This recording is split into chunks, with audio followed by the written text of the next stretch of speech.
sa parti sax la ñuy tijjee ak li nga xamante ni moom mooy actualité ak gannaaw bi ngeen lancé une collecte de fonds ngir wëyal seen nemmeeku tour am coow bi si juddu le ministre de l'intérieur Antoine Diome bee ci ab bataaxal ngir fàttali leen ne que lépp lu jëm si wàllum financement si wàllum parti yi dafa am yoon bu ko tënk te tamit lépp loo xamante ni mën naa jóge si biti réew muy ay financement étranger yooyu noonu yoon daf ko dàq yéen waa Pastef yi tamit bi ngeen gisee loolu ban réaction ngeen si am na ngeen koy jàngatee.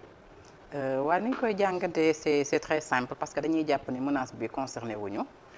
dañuy jàpp ni du menace parce que waroowuñu benn yoon ak li nga xamante ni moo di la loi de 1981 modifiée en 1989 parce que loi bi mu wax ci loolu la ñu tënku Pastef a toujours fonctionné ainsi d'ailleurs parce que booy gis depuis la création du parti bu ñu ñëwee dañ ne ñun on va faire la politique autrement bu ñu ko waxee lépp lu nga xamante ni mi ngi fi woon ñu daan ko defee politique te ñu gisoon que façon financement bi nga xamante ni daan nañ ko def ci politique nga xamante ni le leader du parti moom mooy nekk bailleuru parti bi lépp lu nga xamante ni pratiquement moo am ci parti bi mu di ay charges yu ñu war a financer ci moom lay jógee ñun bi ñu ñëwee dañ ni loolu déjà dañuy rompre avec ça parce que dañu bëgg def Pastef mu nekk parti boo xamante ni financement bi participatif lay nekk patriote bu si nekk di nga am di nga jël sa doole def si di nga jël sa xel di ko ci def mais di nga jël sa ñax aussi di nga si def parce que loolu la ñuy wax ni parti bi nga xamante ni nit ñoo ko bokk donc kenn ku si nekk rek am nga loo xamante ni war nga ko si mën a apporter donc ba léegi rek ci lancé boobu la ñu continuer parce que avant déjà nemmeeku tour bi gis nañ ni daan nañu fi def bokk naa pourquoi bokk naa bi kenn waxu ci woon parce que avec présidentielle bi bokk naa bi moo ñu permettre lépp lu nga xamante ni collecté nañ ko mu mën a tax ba ñu dérouler suñu campagne électorale comme ni mu waree. bu nekkee ne dañ lañ koy envoyé est-ce que mën ngeen ràññetle ñi nga xamante ni ay nationaux lañu ak duñu ay nationaux ndaxte tamit financement bi foofu noonu mooy poser problème. xam nga ñun bu ñuy lancé appel aux patriotes ñan la ñuy lancé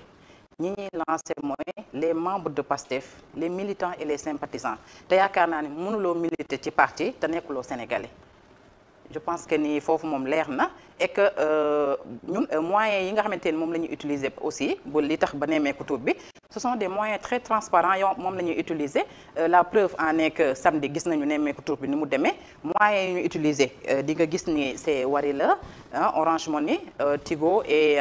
Kopar Express traçabilité bi nga xamante ni am na si ba lépp lu nga xamante ni rek patriotes yi ñu ngi ko siy def ak somme yi nga xamante ni ñu ngi ko siy dugal aussi patriotes yi ñu ngi ko siy def am nañu benn kuréel bu nga xamante ni mooy saytu xaalis bii dugg fan lay jógee ñan ñoo koy kii te dans un premier temps aussi lii tax ba saytu bi gën a leer mooy les coordinations ci boppam ñoom ñi nga xamante ni ñoom ñoo gën a jege population bi collecte bi à leur niveau lay commencer par exemple man mi nga xamante ni man maay la coordinatrice de la commune de Yoff mën naa ni la journée du samedi on a réussi à collecter 319 000 ci loo xamante ni la commune de Yoff moom moo ko collecté ci des membres et sympathisants yoo xamante ni man dama leen xam toute la coordination dañ leen xam donc ni mu passé noonu actuellement ci biir commune de Yoff noonu lañ ko defee dans les autres communes noonu lañ ko defee dans tous les départements du Sénégal mais aussi noonu lañ ko defee dans la diaspora donc pour wax rek ni avec ce communiqué je pense que ni bu ñuy wax nationaux quand même je sais pas xëy na dafa jànnaxe dañ koy à 2 heures du matin parce que quand même ñun ñëpp waa Pastef bi ñuy tëdd xamoon nañ ni vraiment de l'autre côté ils ne vont pas dormir parce que ce qu'on a réussi vraiment loo xamante ni c'est une première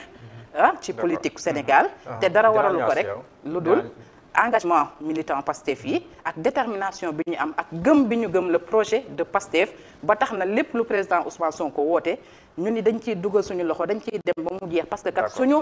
objectif final mooy 2024 ñu yóbbu kii di le président Ousmane Sonko ba biir palais donc lépp lu mu war ci mobilisation financière lépp lu mu war ci kii dañ koy def ndax débat bi yéen di ngeen si nekk à l'aise yéen waa APR ndaxte bu ñu xoolee communiqué bi 2 heures du matin ñu génnee ko ndax nekkul di traduire benn panique boo xam ne peut-être am na du côté du pouvoir ba tax mu réagir nii. waaw Mohamed dama lay remercier ci question bi di nuyu sama naataango bi Mbène di wax ne rek ne li jëm ci financement parti politique yi dafa nekk financement parti politique yi dafa nekk une question bien encadrée par la loi sénégalaise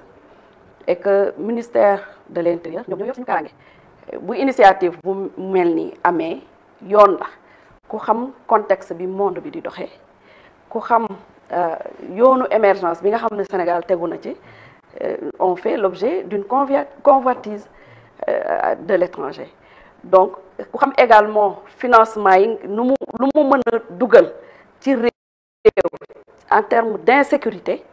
ku xam ne voie blanchiment am na ci wàllu financement xam ne que lu ñu war a encadrer la lu ñu war a saytu la te xam naa ne suñu réew am nañu moyens yi war pour saytu xaalis bu fiy dugg fan lay jóge ci yan condition la ciy duggee et que ku xam aussi xam organisation ni cotisation membres yi moo ko yor mooy financer seeni activité et que bañuñu aussi nga lancer un appel ci say sympathisants ñu jàppale la ci wàllu financement boobu ku ci nekk participer ci loolu aussi bañuñu ko mais jàpp naa ne bu ministre de l'intérieur defee communiqué pour artu la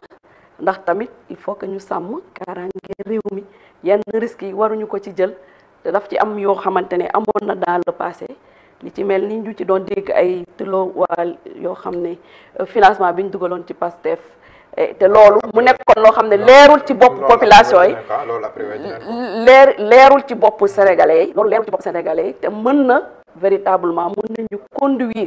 ci yenn insécurité yi donc loolu yëpp tax na ba nga xamante ne ñi nga xam ne ñoo yor kaaraange réew mi teel a jóg artuwaa Pastef pour que ñu bàyyi xel bu baax ci seen activité bii ñu lancé mais également xamal leen ni que ne ñi nga xamante ne ñoom ñooy saytu suñu kaaraange réew ñi nga xam ne ñoom ñooy saytu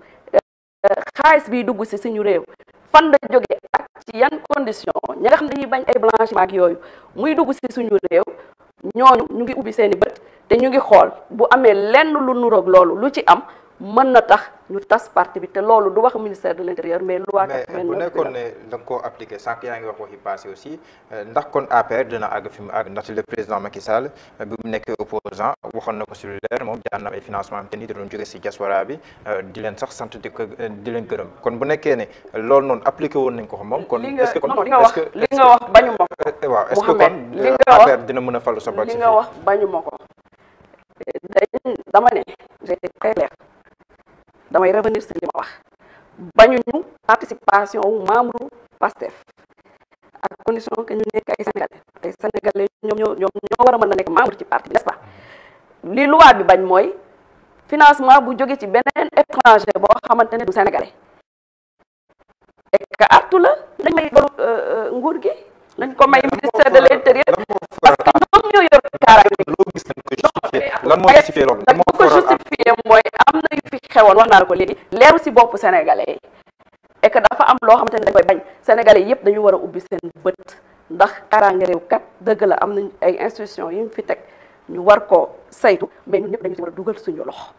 sénégalais bu nekk bàyyi xel bu baax ndax yu mel nii mën naa jóge ci ay forces obscures bu dugg fii ñu doole leen ba nga xamante ne ñoom force obscure yooyu ñoom ñooy mujj contrôler suñu réew te loolu mat a bàyyi xel la li xew ci yeneen réew yi xam nañ ko gis nañ conséquences yu mu jur ci réew yooyu donc ñu war nañ ci mën a bàyyi xel bu baax a baax. soxna Mbène bu ñu gisee parti Pastef ak soxna Maïmouna li mu junj mbirum financement occulte wax si mbirum tilo ooy bi nga xam te ni waxoon nañ ne day financé le président Sonko même bu nekkee après weddi nañ ko Maître El Hadji Diouf dinañ fi wax ay financement terroriste yu kenn xamul ndax tamit jotul transparence boobu nga xam ne yéen ñeneen koy woote ngeen dem jusqu'au bout ba indi ay leeraange si koppar yi nga xam te ni ñu leen koy yónnee ak fa muy jóge. yaakaar naa ne transparence weesuwul chaque année Pastef bokk na ci parti yi néew yi nga xamante ne ñoom ñooy déposer seen bilan chaque année bi ñu sancee parti bi ba léegi yaakaar naa ne amul benn année bu ñu ko deful je pense que ni fi ñu war a wax manque de transparence booy seet APR moo si jiitu parce que ñoom laa sañu tudd ndax ñoom ñooy parti au pouvoir nañ ñu wax rek ban année la ñu koy déposer seen bilan duñ ko def parce que les milliards yi ñuy utiliser di ko campagne mënuñu ko justifier donc toujours avec Pastef nag chaque fois di nga dégg ay accusations mais amaguñu benn yoon bu nga xamante ni la ñuy accuser indi nañ ci firnde la ñuy accuser indi nañ ci ay preuves yu nga xamante ni tax na chaque fois ci démenti lay mujjee parce que yaa wax léegi le cas de Tulo Oil donc on l'a démenti parce que tout simplement c'était des accusations fausses yoo xamante ni amul benn fondement donc ñun waa Pastef ku ñu xam depuis notre création ba léegi nii ci yoon la ñuy tegu ci xool charte réew mi ni muy doxee ñu di ko ñu méngoo ak moom parce que aussi boo fekkee ni dafa am lu bees looy woote ndax liñ naan kuy digle cangaay dañ cey jiitu ba pare ñun mënuñu di ŋàññi saa su ne di wax ni lii jaarul yoon détournement am na fii ni ñuy doxalee nii baaxul kon ñun buñ koy ŋàññi nañu fexee ñun ba la ñuy ŋàññi nañu wone bokk la bonne voie te loolu laa gis ni Sénégal yi seen xel mu dal am na si ba lépp lu ñu woote vraiment sénégalais yëpp adhéré ci la preuve en est que gis ngeen ni li ñu récolté 125 millions 800 et poussière bu nga xamante ni récolté nañ ko en 8 heures de temps